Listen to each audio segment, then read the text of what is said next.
Rama Rama Hare Hare. Hare Rama, Hare Rama, Rama Rama, Hare Hare. Hare Krishna,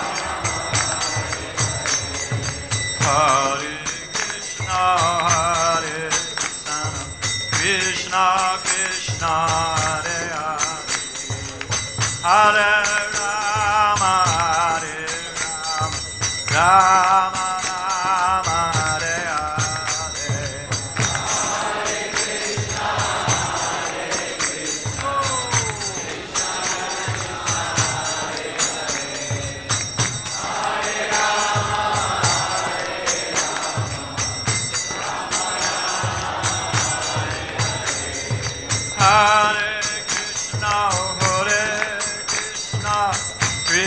Krishna, Hare Hare. Hare Rama, Hare Rama, Rama Rama, Hare Hare. Hare Krishna, Hare Krishna, Krishna Krishna, Hare Hare. Hare Rama, Hare Rama, Rama Rama, Jaya Radha Madhava Kunda Bihari.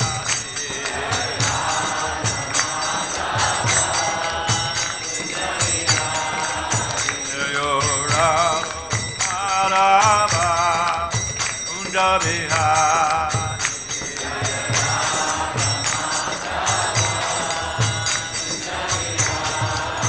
Jaya Radha Madhava Kunda Bihari.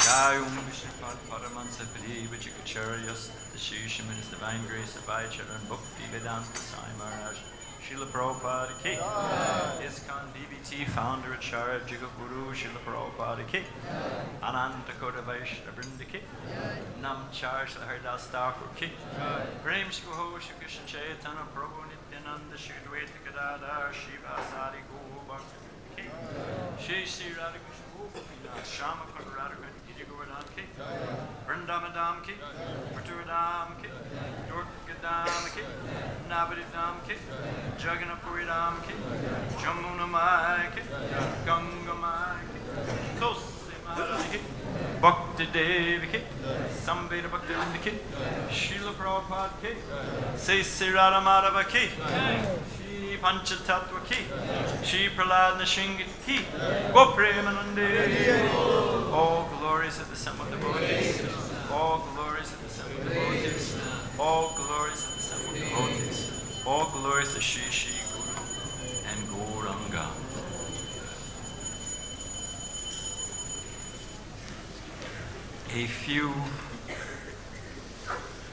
There's a devotee who's very, very sick,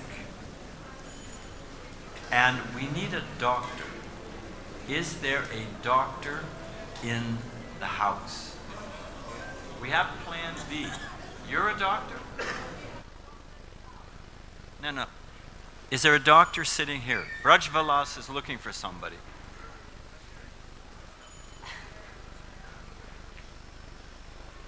Braj Vilas ki jai. Mission accomplished. Thank you, Prabhu. No, we're done. We've moved on. We've moved on. We've got a doctor, we've got an ambulance, everything's happening. Braj Vilas ki jai. Om Namo Bhagavate Vasudevaya. Om Namo Bhagavate Vasudevaya. Om Namo Bhagavate Vasudevaya. Krishna Swadamo Bhagavate Dhamraganadi Bisaha Kalanasa Dishamesha Purana Kona Dodita Narayana namaskritya naram shaivam nānṛtaṁ devim saraswatim vyasam tato jayam udīrayet.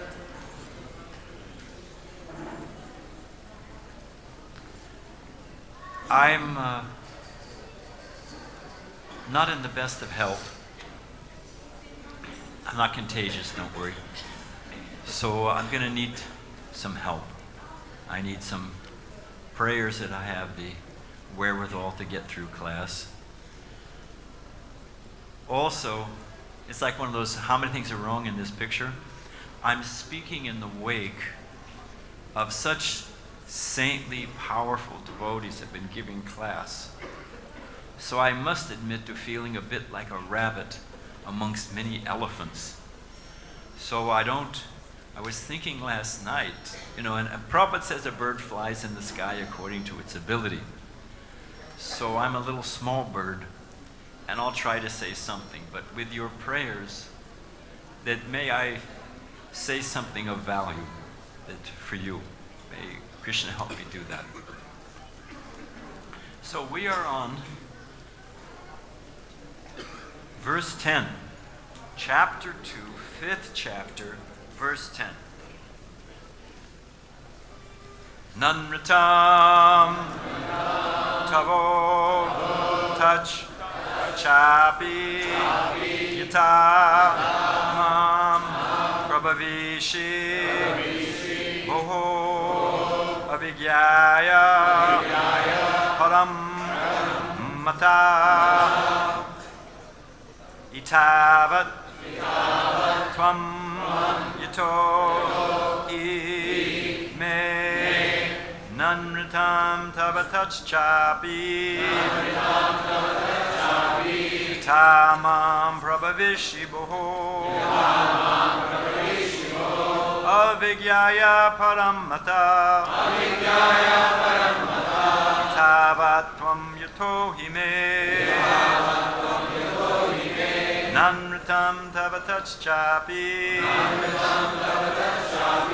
tvam prabravīṣi bhoḥ, avij param matta, etāvat tvam yato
Vaishnavis.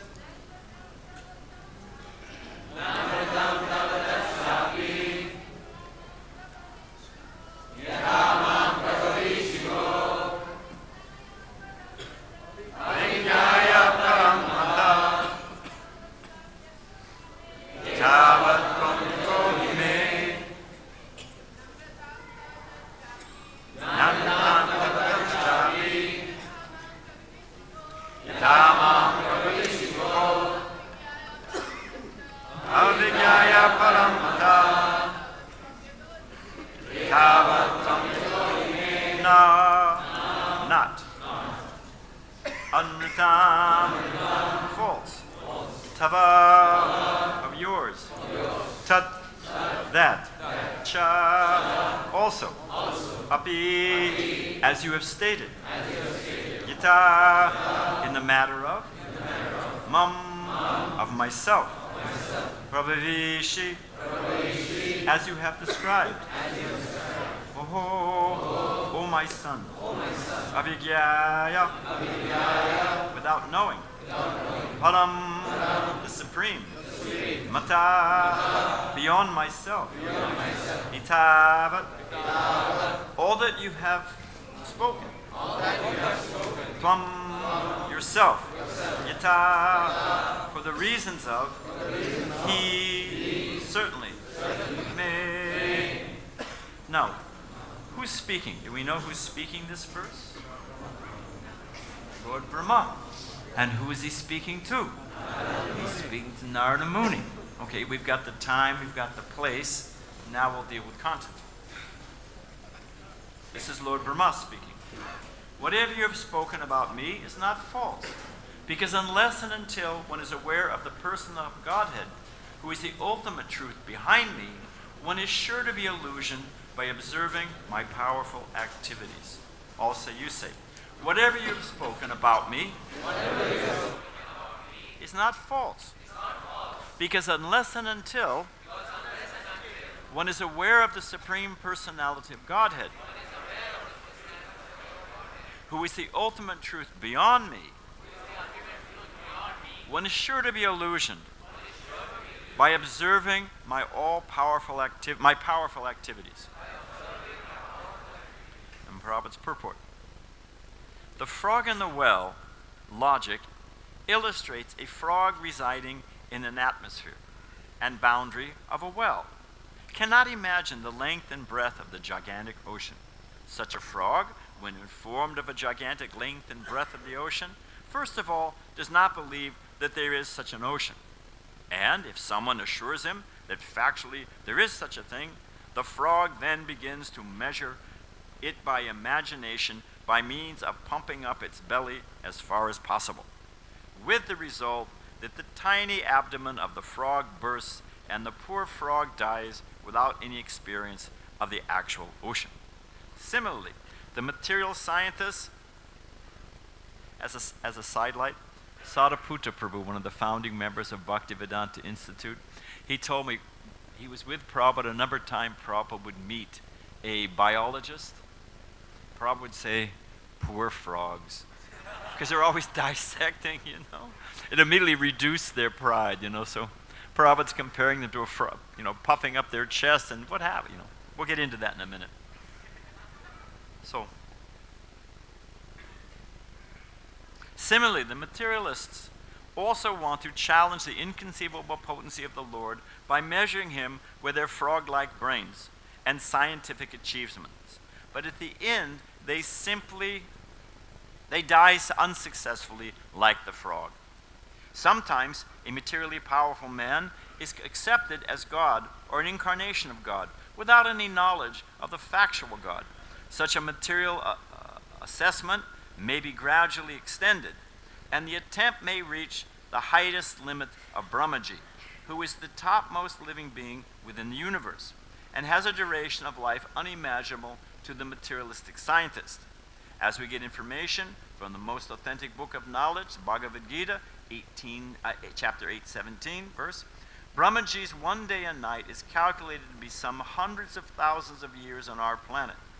This long duration of life may not be believed by the frog in the well, but persons who have realization of the truth mentioned in Bhagavad Gita accept the existence of a great personality who creates the variegatedness of the complete universe.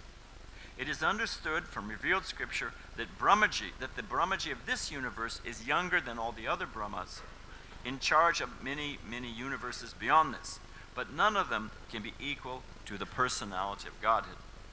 Naradaji is a liberated soul, and after his liberation, he was known as Narada. Otherwise, before his liberation, he was simply a son of a maidservant. The question may be asked, why Naradaji was not aware of the Supreme Lord, and why he misconceived Brahmaji to be the Supreme Lord, although factually he was not. A liberated soul is never bewildered by such a mistaken idea, so why did Naradaji ask all these questions just like an ordinary man with a poor fund of knowledge? There was such bewilderment in Arjuna also, although he is eternally associate of the Lord. Such bewilderment in Arjuna or Narada takes place by the will of the Lord, and so that other non-liberated persons may realize the real truth and knowledge of the Lord. The doubt arising in the mind of Narada about Brahmaji becoming all-powerful is a lesson for the frogs in the well, that they may not be bewildered in a misconceiving the identity of the personality of Godhead, even by comparison to a personality like Brahmaji. So what to speak of ordinary men who falsely pose themselves as God or as an incarnation of God? The Supreme Lord is always the Supreme, and as we have tried to explain many times in these purports, no living being, even up to the standard of Brahma, can claim to be one with the Lord.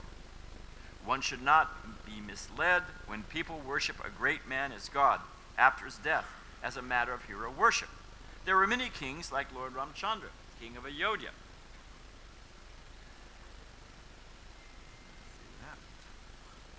But none of them are mentioned as God in the revealed scripture.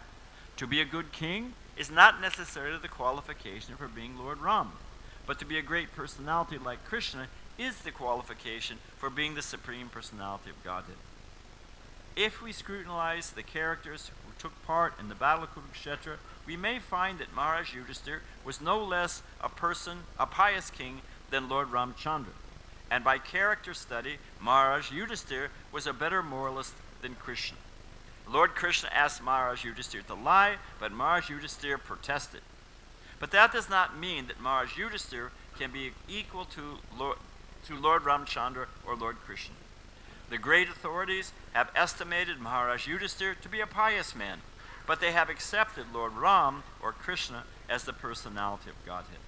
The Lord is therefore a different identity in all circumstances, and no idea of anthropomorphism can be applied to him.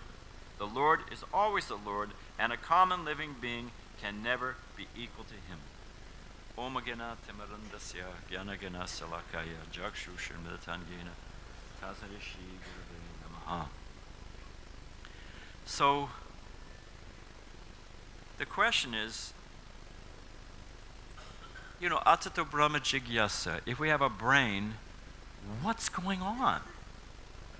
You've got some people that just row your boat gently down the stream, merrily, merrily, merrily, life is but a dream. But intelligent people wonder, wait a minute, is it all going on by chance? There's a big guy at MIT, and I've fortunately forgotten his name. And, Prabhupada often, people would mention, oh, have you heard of Swami so-and-so? Or have you heard of... Prabhupada would say, who? He said it so many times. Oh, so-and-so, he's my guru. Is it who? And immediately they're reduced, to about this size. So luckily I've forgotten the guy's name. But his claim, somebody sent me the clip. He says, there's really only two choices. It's the either-or question. So either everything happened by chance or it happened by design. It's one or the other. And he said, but the idea that it happened by design is simply untenable to me. Why?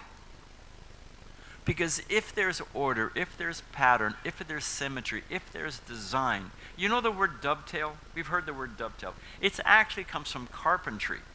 And it means when you make like a window or something, and you've got the molding, and when you fit a piece to comport to the shape of that, that's called dovetailing.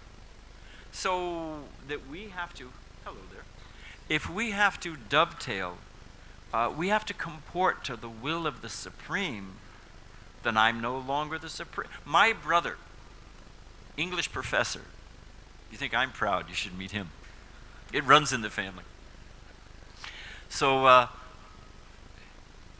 I was a young student. I was reading Prabhupada's Gita. He came into my room, saw the Gita, said, oh, are you reading that? No, I've got it there as a book stop. Now, of course I'm reading it, He said, oh, I don't like that edition. I said, why? He said, it lays everything out too clearly. I swear, exactly. And I thought, geez, I sort of thought that was the purpose of the thing, But no, they like that. They like to dance in the margins. So we're talking about two ways of gaining knowledge. We're talking, one is the ascending process, aroha, and the other is descending process, avaroha. So the ascending process is the neti, neti, neti. It's not this. This was caused by this, not this, not this. Or Sankhya Yoga, you know, this was caused by this was caused by this. And they're trying to...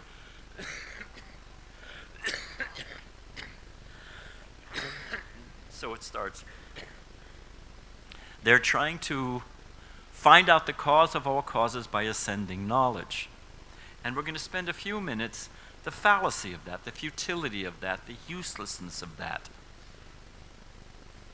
And then the alternative is descending knowledge, revelatory knowledge.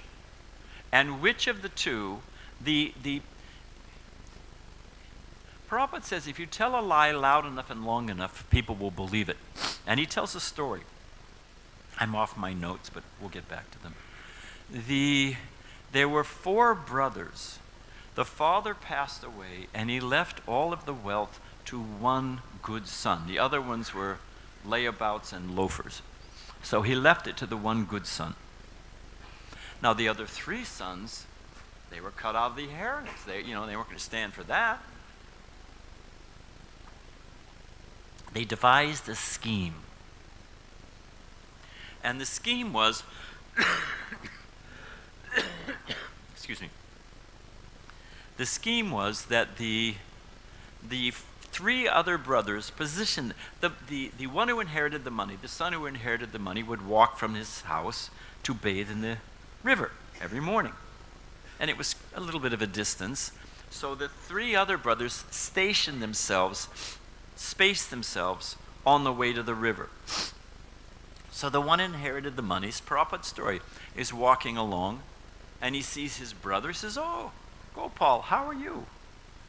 And Gopal, as part of the ruse, says, "Oh, ghost, ghost, ghost, you died last night, now you're coming back as a ghost," and runs away. So the guy goes, "Well, I don't think I'm a ghost. What's wrong with him?"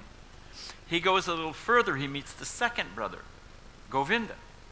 And Govinda says, "Oh, ghost, ghost, oh, you died last night, you've come back to haunt me, Vishnu, Vishnu," and runs off. So the guy's a little unnerved by this time. He's saying, "Well, geez, everything seems normal." He gets further to the river. The third brother says, "Ghost, ghost, ghost." The guy is so despondent and now convinced he's a ghost, he drowns himself in the river, and they inherit the money. So the point is, you hear a lie loud enough and long enough, you believe it. The average American under hypnosis, and I'm sure it's pretty much the same around the world, can remember over 357 commercial jingles. Yeah. Prabhupada said brainwashing. If the brain's dirty, shouldn't you wash it?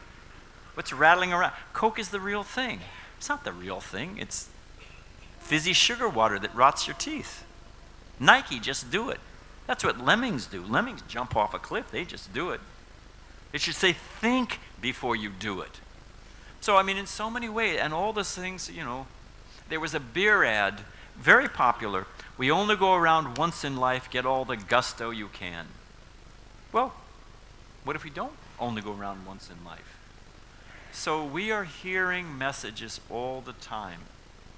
And we're convinced that really everything is going on by chance. You know the Sanskrit, there's no word for chance.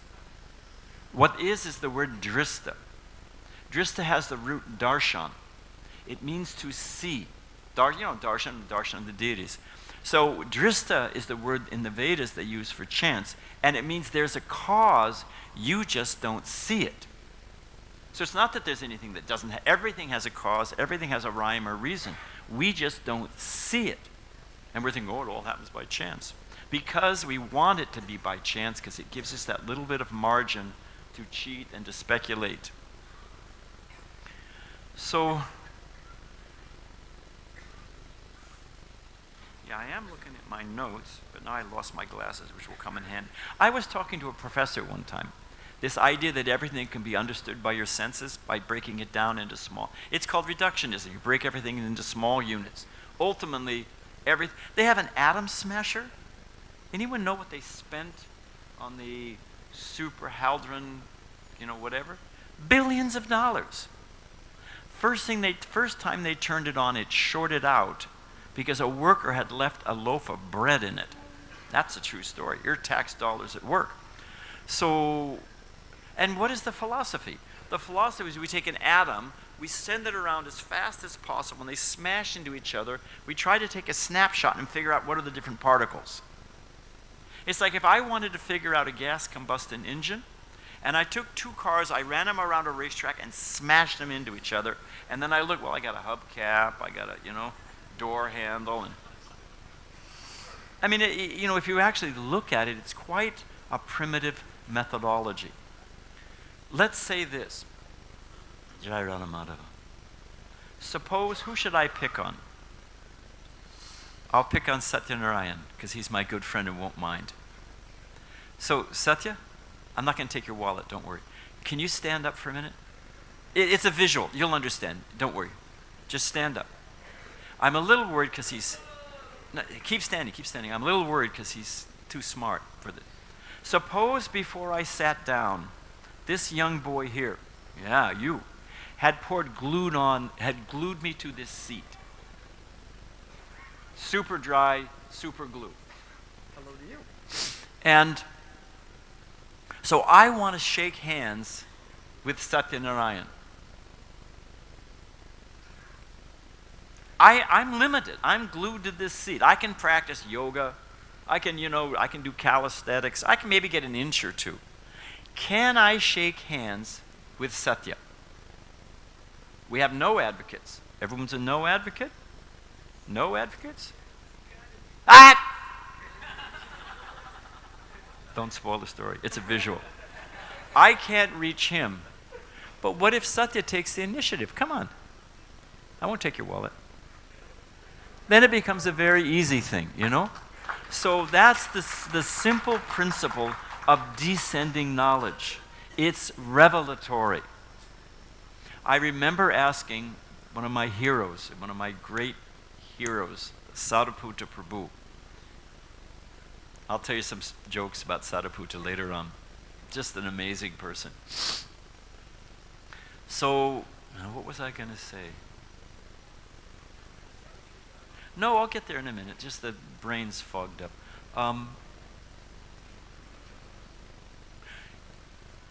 Wait a minute. We're making progress, right? We stand on the shoulders of giants. We've discovered so many things. We learn a little bit, then the next generation learns a little bit, next generation learns a little bit. In this way, we are pushing back the parameters of darkness. That's the whole pursuit of human knowledge. Every generation, we're learning more. And eventually, we've taken care of polio, although it's coming back at us. We've taken care of bubonic plague, although that's coming back at us. But, COVID they didn't see coming. But, we're making advancement. And you're locking us into the Stone Age, some primitive blind faith. I don't accept it. Okay? Do we crumple up and cry and go home? And think Bhagavatam belongs to our grandmother? Now, and someone can Google it, because I always forget it. In the 1930s, the idea is incrementally we're making advancement, and eventually we'll figure everything else, and we'll understand the secrets of the universe. We can control laws of chemistry, laws of mathematics, laws of physics. Of course, law means lawmaker, but they don't make that leap.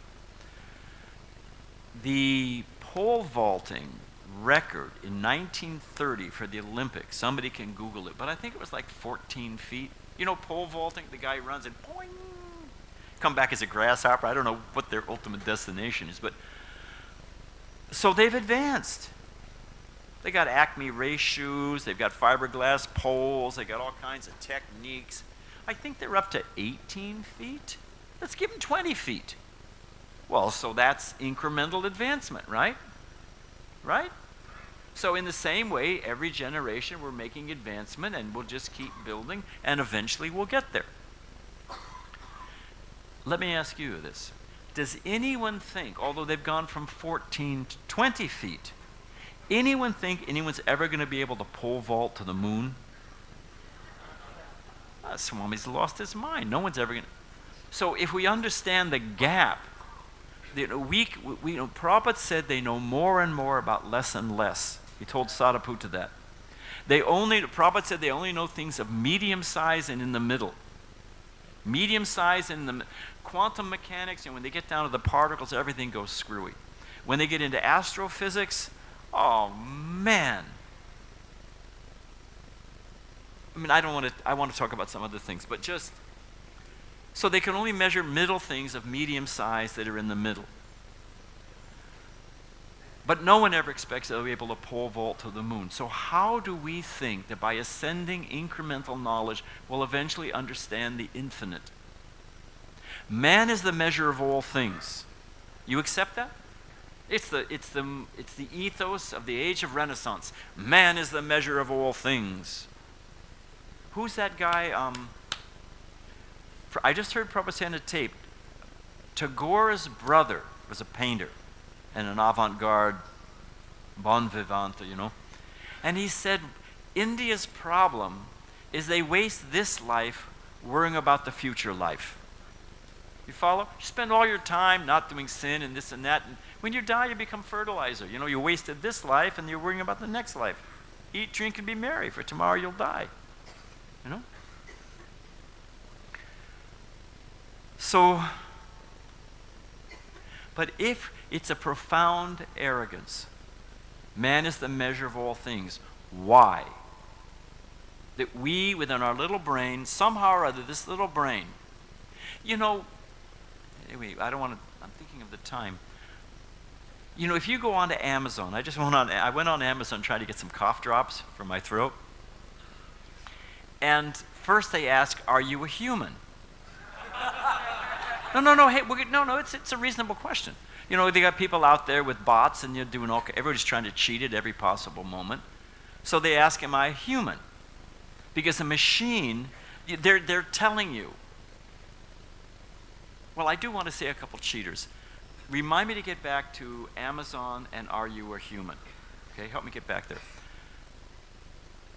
There's well, I'm sort of tipping my hand. There was, note past tense, there was a professor at the University of California, San Diego. It's one of the top hard science schools in the world. I'm sorry, but IIT trembles before the graduates of UCSD. We'll talk about that one later on. And one of their cutting-edge professors, his field is life extension. And, you know, if we eat right, pure oxygen, so many different things, we'll live, you know, he was, notice the past tense, he was 65 years old, he had the heart rate of a 47-year-old, he had so many different things, right?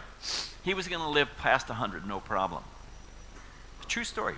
He was out jogging the other day, and, you know, it's a university campus, there were some young girls cavorting, playing volleyball. He's a lusty old man. He was looking at the girls, hit by a bus, finished. So much for life extension. There are so many factors that we have absolutely no control over. Christopher Columbus' aunt goes out exploring. We're going to end on this. I just wanted to give you a little, to shake this faith in ascending knowledge. It doesn't work. It's never going to take you to the truth. Therefore, what is the alternative? Brahma's saying here, it's revelatory. Let me tell you. Because if you look at the causes, Narada Muni's looking at everything, and it looks like it ultimately comes down to Brahma. It's a reasonable conclusion. What's gravity? Help me out here. Somebody said, I said I'm following in the footsteps of so many nice speakers before me, and I think it was Deva Amrita said they know how, but they don't know why. Now, one of the basic forces of the universe is gravity. If there wasn't gravity, everything would implode on itself or spin out to nothing. So they accept gravity exists. Okay, what causes gravity? Well, gravity is caused by mass. Okay, more mass, more gravity. All right, fine, I'm with you. Well, why does mass have gravity? Well, because mass has gravity because it has gravitons. Okay, what's a graviton? A particle charged with gravity? Have I given you an answer? Have I given you an answer? Ask him about electricity, one of the most basic forces in the universe. You would think that they've nailed this one down, right? We'll give them that. What's electricity? Well, there's protons and there's electrons, negative and positive. And you go round. I've done it. I've done it with professors. You go round and around and around, and finally, what is a proton, and they break it down to quarks. They go down all their, an electrically charged particle. What? I was with a professor one time. Students are out here, we were going over this descending and ascending knowledge. And he said, everything can be broken down by our senses. Everything can be understood by our senses and our intellect. And he had his glasses like this. And he was looking for a quote in a book. If I could just find my glasses. Where are my glasses? He's going to show me that everything can be understood by sense perception. His glasses are 6 inches from his eye. It was actually quite blissful. The student started to snicker. I said, sir, I don't want to embarrass you, but, okay, So, Christopher Columbus ant goes out exploring. That, in other words, that our band of experience, we can... There's so many things to say, and I want to move on to something else. I'll finish with Christopher Columbus ant. Christopher Columbus ant goes out exploring. Okay? Sent out by the queen. I think their ants have queens, right? So they send out the queen. It's sent out by the queen, and he's exploring, find new lands. He's crawling up my leg. He's crawling, I'm droning on. He's climbing in my ear, through my hair, through my sika. And then he reports back to the queen. Vast lands, forests, caves, mountains, all uninhabited. He's climbing on me. I'm a person. But does that little ant have any idea that I'm a person? Has no idea whatsoever. So would we accept that that ant has an understanding of the universe? What's our position if we're honest about it? And they say, well, that's okay, but we're going to have supercomputers. And supercomputers, and they've got these ones that can do so many calculations so fast and this and this and that, right? And we're very impressed that eventually, we'll be able to live through computers. They'll replace all the parts, like a Mr. Potato Man. You can place the arm, the leg, and put everything back together again. And as far as the brain is just, Sariputta was with the professor, and the guy said, the problem is we have to change our language. Computers do not think. Computers do not feel. And they cannot define what feeling is. What causes feeling? What is the nature of feeling? You know what their answer is? Get it out of the dictionary. Instead of saying I'm feeling pain, you say my C fibers are firing. Is that sad? You bang your thumb with a hammer. Oh, I say my C fibers are firing. It has nothing to do with your experience, your actual experience. So back to the computer, I'm trying to get this thing on Amazon, and it asks, are you a human? And it gives me, 4 pictures? Which one has a bicycle in it? I mean, a 4-year-old, a trained chimp, practically speaking, can answer that thing. But a computer is duped by that. It can't figure out, well, which one is it? So this idea that they're going to create supercomputers and bodies that'll live forever and just download everything onto a disk, you can live forever, make sure you have a backup copy. It is such profound arrogance. The great acharyas, Srila Prabhupada, the story of emperors, no clothing. Prabhupada called their bluff. This is our business. Our business, the people are being cheated, they're being lied to, they're being sold hollow promises, and we as Vaishnavas need to stand up. This is our business. So, now, what's the other side of the coin? Descending knowledge. Now, it mentioned that some of the other speakers were talking, what is the time? Whoa. Some of the other speakers were talking about, what did Brahma do? He climbed down till he couldn't find the cause, he couldn't figure out where he'd come from. He said, he climbed down the lotus stem, became completely bewildered. Where was it? So what did he do? He performed tapasya. So for us to access descending knowledge, to have descending knowledge, to have revelatory knowledge, to have the infinite reveal itself to the finite, we have to perform some austerities. It's not a cheap thing. So what are some of those necessary austerities? That's what I want to focus on. What are some of the necessary austerities that we need to perform in order for transcendental knowledge, realization of the self and Krishna to awaken within our heart? And it is not blind faith and sentiment. They're the ones that believe amazing stories. Everything came from nothing. This same guy who said, if there's it either happened by chance or it happened by design, and for us to accept design is simply untenable for me. He said the universe, the existence is the original free lunch. Everything came from nothing.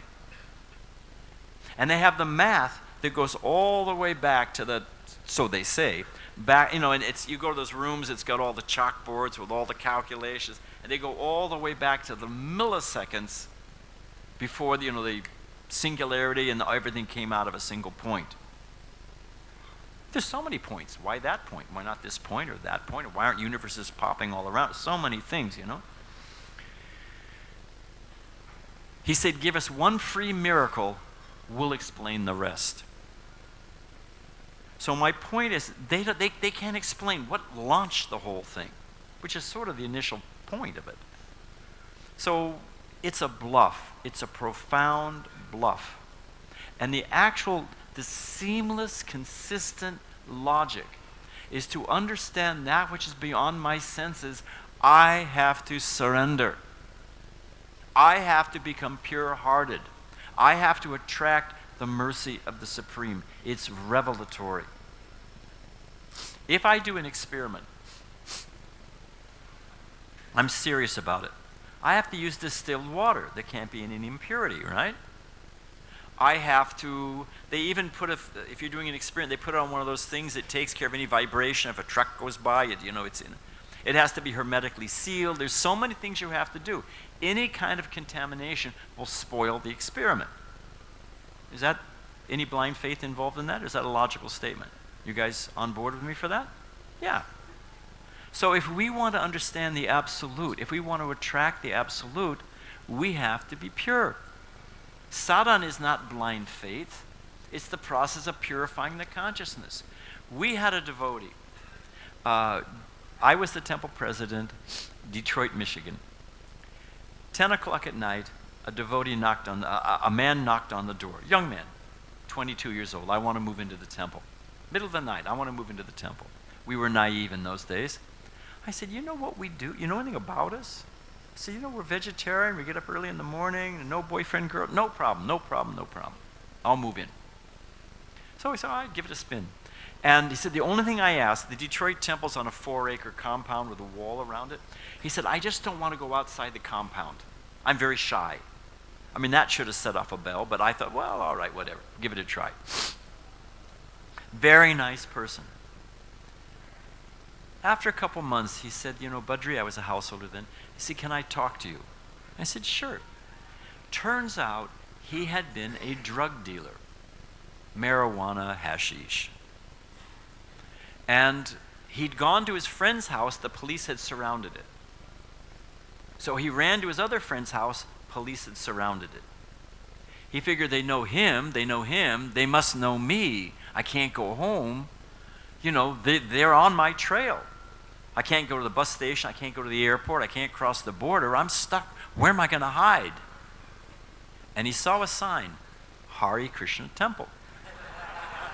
He thought, well, they're never going to look in there. I'll lie low for a month or so, the heat's off, and I'll move out. But he got a taste. He liked devotional service. So when he confided in me, here's the story. I said, well, we can send you to India, but you can never come back to America. And, we should turn you in. We'll just, you just go in, you tell the truth, accept your karma. Maybe you'll be in jail for a year and a half. Fine. clear the destiny, and then you can, because he wanted to preach. He was a nice person. Is a nice person. Initiated devotee now, by the way.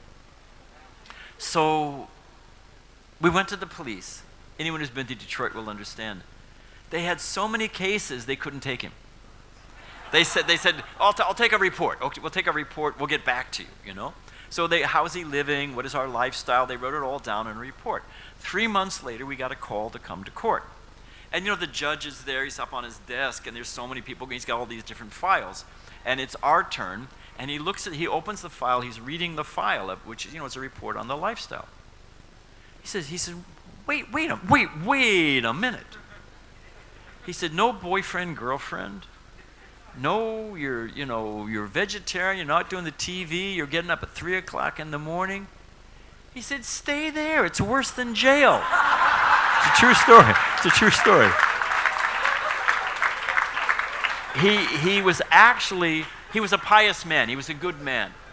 And he could understand that the devotee was trying to turn his life around. So he said, he actually said, you stay there for a year, I get a good report that that you're okay, I'll expunge your record. And that's what happened. They just cleared his record, So, but we have to purify our heart. If you want to attract, Krishna says, param brahma, param dhamma, pavitram paramam brahman. If you want to approach the Supreme Pure, you have to be pure. Sadhana makes sense. It's not blind faith, or as Blake said, men in black muttering no. That you can't do this. When I first walked into the temple, first time I heard Prabhupada speak, I arrived late for the lecture. And I love sweets, thus diabetes. It's true. I love sweets. And especially among sweets, I love baked sweets. And of baked sweets, I love donuts. It's an Oprah moment. I've now said the renounced sannyasi. So I can't eat them now, so it'll kill me. But I walked in, and I heard Prabhupada say, and I was trying to become a devotee. So the last thing I gave up was baked things, because in those days, baked things all had eggs in them, and we can't eat eggs, so I had to give up baked things. And I walked in late, and me being in the mode of ignorance and passion, in Prabhupada's sweet Bengali accent, I heard Prabhupada say, we have so many donuts. I thought he said donuts. I did. I thought, fantastic. I said, Krishna consciousness and donuts, I'm in the right place. I've found my people, I was really feeling happy. And then I listened, and Prabhupada said, every process has yama and niyama, has do's and do nots. I thought, geez, But it's true. It's not blind faith. It's not sentiment. It's not fear and guilt. It's logical. Now, we only have a few minutes, and I noted a couple other, and my strength is ebbing fast.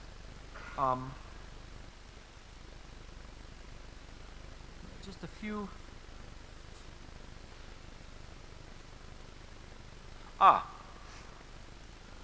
So we have to practice sadhana. And another thing about sadhana, with a radio, you got to turn the dial, right? Static, and when you turn the dial, then you get the clear signal. So we've got to tune our heart by sadhana. Garbage in, garbage out. By rising early in the morning, it's not sentiment, it's not fear, it's not guilt. It's the process for tuning the consciousness so we can pick up the signal of descending knowledge. It's completely logical. So another thing is we have to be willing to be molded. Krishna says, Tesham satadyuktanam bhajitam pritipurvakam or suhridam sarvabhutanam gyatvam shantam richate. That Krishna will do his job. And we have to recognize that why do bad things happen to devotees? I mean, that's a whole class we can talk about. But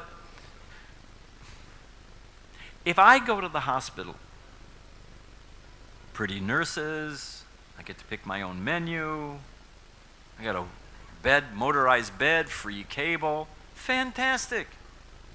And they say, okay, Swami, time for your spinal tap. What? Wait, I didn't sign up for that. But is the purpose of the hospital to make me comfortable? Is that a success? I die of the disease, but I was so-called comfortable. Will we praise that hospital? Is that a good hospital? Hey, everybody died when they went to the hospital. They were happy going, stuffed them full of heroin. No. So, what is Krishna's business? You know, Michelangelo, when he used to carve, there was a big block. This is for La Pieta, you know, when Virgin Mary's holding the body of Christ. It's beautiful carving. Looks lifelike. So Michelangelo was looking at the block and looking at the block, and usually, you know, they start sketching. They sketch on. He didn't sketch. His friend asked him, "What are you doing?" He said, "I can see it. I see it inside. I just have to figure out what to remove." In other words, he saw the whole thing inside that block, and for him it was just chip this off, chip that off, and there it is. So Krishna's in our heart, and Krishna's working on our heart. That's what's happening. He's doing his job, cleansing the heart, you know, calm, crowed, all the different things that are, all the anṛtas in the heart. We have to be willing to be molded. We have to accept that's what's happening. I saw a Christian, you know, they put that, and Prabhupada liked it. If you go to the LA temple, New Dwarka, there's a big signboard. This is Prabhupada's confidence in the value of Krishna consciousness. 1970s. If you went out dressed like this, they thought you were Mars and wondering where the mother pod was, right? Prabhupada had them put on that signboard, Hare Krishna community, come and join. Prabhupada was completely convinced, you know? So, we have to have that confidence that we have to want to purify our heart by practicing of sadhana. We have to let Krishna mold us. We have to have confidence that Krishna is doing his job.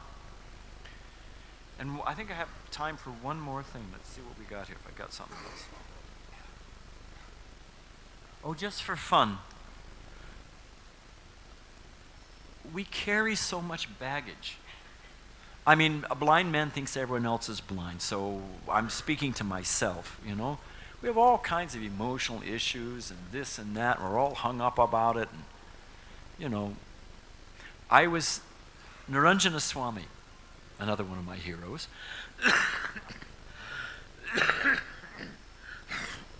Excuse me. I was up here on the veranda some years ago. A devotee came up, and he was agitated, and he went off on everything. It was a perfect storm. Went off on the lazy householders. Went out on the arrogant sannyasis. Went off on the brahmacharis. Went off on everybody. Went off on temple presidents. Went off on the GBC. And I was thinking, the only element of ISKCON this man has not criticized. He was going off to complaining to Niranjana Swami.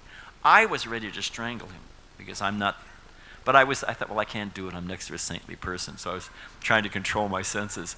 And Niranjana Swami was just hearing him out, just letting him run out of steam, you know? And I was thinking, the only group this man is not offended is the cows. And then he said, and that is cow. I thought, it's a perfect trifecta. This man has managed to offend every element of the Hare Krishna movement. So, when he ran out of steam, which they eventually will do, Niranjana Swami said, and just think about it for a moment. I'm sorry. He said, I can understand that you are expert at finding fault. I think if you study your own heart, you will find sufficient subject matter. Is that cool? I just thought, you know, and Voltaire says, tend to your own garden. You're so worried about everybody else. You know, what about my heart? What am I doing in my heart? And whatever's, it's a long story. We don't have much time. I'm thinking of secretly having my assistant turn the clock and give me another 5 minutes. Prabhupada was in, it's a long story. I don't have time to tell it. But there was a professor who shouted at Srila Prabhupada, screaming and yelling. Brahmananda, I think you better leave now, took the guy and gave him the heave-ho, you know, threw him right out the door. But the man had sworn at Srila Prabhupada, 4-letter words. And Prabhupada, he was only trying to give us Krishna consciousness. He wanted to be in Vrindavan. Prabhupada said this world is in San Francisco, Prabhupada's giving the class and somebody's screaming and yelling at him, stands up screaming and yelling. You hear Prabhupada say, it is the darkest of darkness. So that's Srila Prabhupada. And this man is swearing at him. So all the devotees, what will happen to him? Will he be born in Calcutta with no arms and no legs, playing a harmonica? What's going to happen to this guy? Is he going to be wandering in the Himalayas like Asvatthama with no shelter? And everybody offered, he'll have to drink boiling ghee. All the devotees offered their prescription, what will be the only prayaschita to free him from this. It finally came to Prabhupada. You know what Prabhupada said? Well, we could forgive him. Nobody had thought of that. Prabhupada said, I've offended him in his previous life. Now he's come to take his revenge. That's how Prabhupada saw it. So, we shouldn't let people abuse us and all that. Don't get hung up on the details. But that principle of learning to forgive and concentrating on our own spiritual advancement. So these are some qualifications, just as Brahma had to perform tapasya to have the revelatory knowledge of the Absolute revealed, we have to do the same thing. And it's the only thing that makes sense. It is seamless, consistent logic. The finite wants to understand the infinite. It has to become qualified by surrender. And purity. It's the only thing that makes sense. Now, one last thing and I'll end. We tend to fight with each other. Maybe you don't. I don't know what. I'm a GBC. Anyway. That's part of my job. And why I'm retiring in 4 years. And why I've got gray hairs. Everyone's got a name on it. I can tell you where I got it. So, what was I going to... So we tend to fight. And Prabhupada said, our movement cannot be defeated from the outside. It can't be. He said it can only be defeated from the inside. Now suppose your house is on fire, and we know the world is on fire with samsara. We know the world's on fire. Even you just accept the basic principle of entropy, everything's rubbing against each other, the law of friction, everything is on fire in this world. Buddha says, my tongue is on fire, my eyes are on, everything's on fire in this world, any way you want to look at it. So my house is on fire, and the fire brigade pulls up, the fire truck. And they start arguing. Well, we should use the hose. No, well, we should go in with the axe. Well, we should put up the ladder. And they're all arguing each other, and my house burns down. Is that a successful fire department? Prabhupada said, Prabhupada was walking, well, I'll say it several different ways. And 3 Prabhupada stories will finish. Prabhupada, they asked him, why did you come to America? New York City, New York Times, why did you come to America? And this is Prabhupada's humility and sense of humor. Prabhupada said, well, some of my godbrothers went to England and they failed. Another one of my godbrothers went to Sweden and failed. Another went to Germany and failed. I thought, well, if I'm going to fail, let me fail in a new place. But Prabhupada had a strategy. Prabhupada had Guru Nishta. He had deep faith. He had faith in the power of the holy name and faith in the order of his spiritual master in Chaitanya Mahaprabhu. He had unflinching, unbending confidence. Prabhupada said, you can hear it on a tape, the Victoria Memorial in Calcutta that was built for Queen. I don't know how tall it is. You can Google it. It's like 18 stories. It's a big building. And Prabhupada is a young boy. I don't know the age, but I'm picturing 8 to 12, something like that. Prabhupada climbed to the top of the thing on the bamboo scaffolding. The thing's creaking and blowing in the wind, and Prabhupada, climbed all the way to the top. He wanted to see what the view from the top was. So you can hear on the tape, the devotees say, well, Prabhupada, you must have been very brave. And Prabhupada says, and I am still brave. Prabhupada said, how have I come to your country all alone? So ISKCON is, they asked Prabhupada, why did Mahaprabhu only preach in India and not the rest of the world? And I was there, I heard it, I don't care what you say.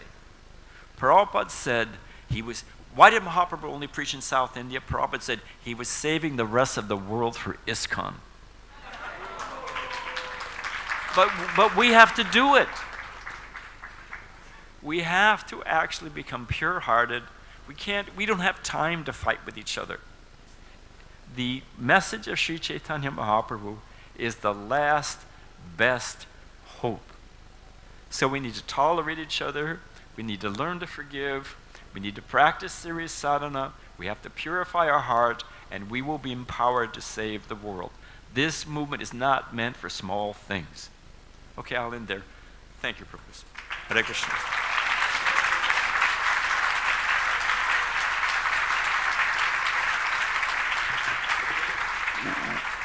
We're over time, so I'm not going to take any questions, and we're also up against prasadam. I know the priorities in this movement. So, thank you.